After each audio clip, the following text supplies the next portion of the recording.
A lot of people think that I was Dr. Carr's student, Professor Carr's student.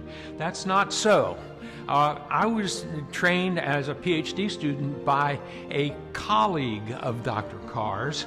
I sort of had an introduction to Dr. Carr, and I got to know Dr. Carr and his wife, Marjorie Carr, who was a true force for environmental conservation in Florida.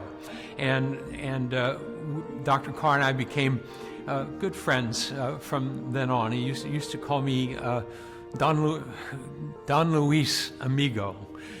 A lot of Dr. Carr's work with sea turtles was in the Caribbean and in Costa Rica and places like that. Not a whole lot of work on Florida beaches, but those of us who are privileged to work here on the Carr Refuge are just so pleased that the Fish and Wildlife Service kind of bent their own rule a little bit. They normally don't name national wildlife refuges after people, and named this one after Dr. Carr, and we who are privileged to work here are so pleased. Now that Kate Mansfield is coming into the picture, as I said a while ago, she represents an elevation of the sophistication of the science, and I'm glad for that, because my leading claim to fame has been perseverance. Walking on the beach, plodding in the sand, digging in the sand, getting the numbers, getting the numbers, getting the numbers. But now we are entering a new phase, and that's good because we have a pretty good understanding of what the numbers have been doing for the last 30 years, and now we can continue to use that to build our understanding of how to deal with the threats, especially the threats out there in the ocean.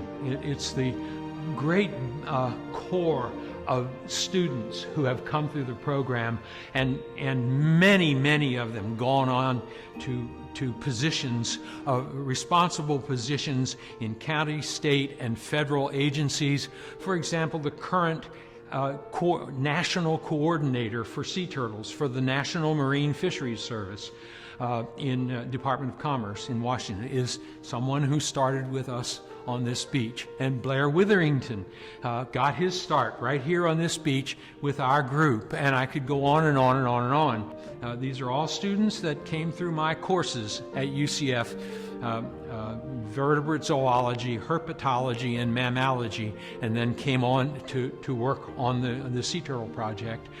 Not all of them are in sea turtles now, of course, but they're almost all of them are in some environmental or conservation program of some kind. And we've been blessed with highly motivated, really capable students down through the years, and that will probably be my legacy if there is such a thing.